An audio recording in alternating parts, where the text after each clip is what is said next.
Bonjour à tous, j'espère que vous allez bien. Petit sujet qui revient très régulièrement chez les clients que j'accompagne, c'est les contacts marketing, comment les gérer, comment les attribuer et qu'est-ce qui fait et comment ça fonctionne finalement. Parce que c'est un système qui paraît pour beaucoup opaque et donc on va essayer de dégrossir l'ensemble.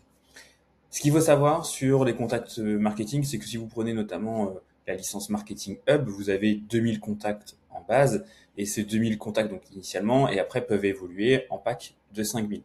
On va prendre l'exemple dans ce qu'on va voir aujourd'hui, c'est un client qui a les 2000 initiales, qui a pris un pack de 5, donc qui est à 7000, et qui va avoir déjà dans sa base de données 5000 contacts déjà estimés, donc il lui reste 2000 slots disponibles. À partir de là, comment ça fonctionne les contacts marketing? Les contacts marketing, si on prend l'équivalent chez Brevo, chez Mailjet et chez Mailchimp, pardon, ce sont des contacts qui, justement, vous allez pouvoir adresser vos communications, vos newsletters, vos campagnes de lead nurturing, vos communications, vos invitations aux événements, etc. Plusieurs moyens de les faire devenir contact marketing dans un logiciel comme HubSpot. Le premier niveau, ici, ça va être justement de pouvoir, sur un certain nombre de contacts, venir avec le petit plus à ce niveau-là, définir comme contact marketing.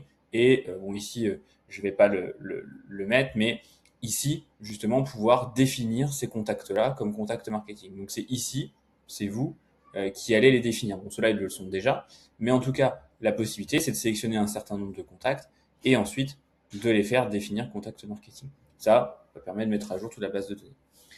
Ensuite, vous allez avoir d'autres niveaux, c'est-à-dire que dans vos formulaires, vous allez avoir aussi la possibilité à cet endroit-là de venir définir tous les leads entrants via vos formulaires comme contact marketing. Alors, est-ce que c'est bien ou c'est pas bien? Ça dépend des enjeux. En tout cas, moi, je vous préconise de faire attention à ça, puisque parfois, il y a des contacts, notamment les étudiants, etc., qui sont pas forcément les plus intéressants.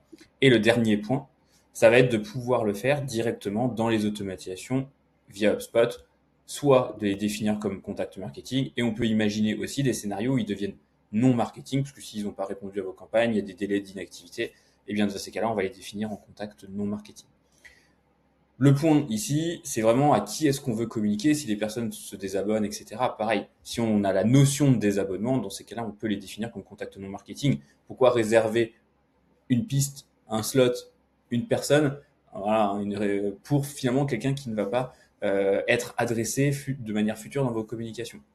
Cela permet de laisser de la place des autres et d'éviter, à un moment, quand on se rapproche là, dans l'exemple qu'on a pris des KDC 1000, de venir justement passer sur le lot de facturation supplémentaire.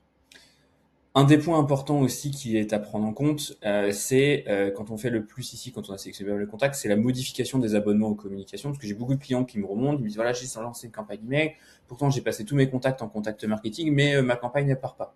Très souvent, c'est parce que le statut de l'abonnement, donc ici dans la partie s'abonner, vous ne l'avez pas ajouté dans la liste marketing information. Donc, au moins, à minima, ou du moins une liste marketing. Donc, pensez à bien faire ce travail qui peut être aussi fait en bulk sur des campagnes, soit sur les listes, soit ici. Mais vraiment, vraiment, pensez à bien faire ces éléments-là en amont. Et puis, sur les formulaires, si on revient sur un exemple de formulaire ici, là, voilà, là, pensez à bien mettre la liste d'abonnements, puisque ça, c'est le point le plus important, justement, pour pouvoir bien lancer vos communications. Voilà, donc n'hésitez pas, si vous avez des questions, des sujets sur les contacts marketing, je suis bien évidemment disponible pour vous aider. À très vite, merci beaucoup, au revoir.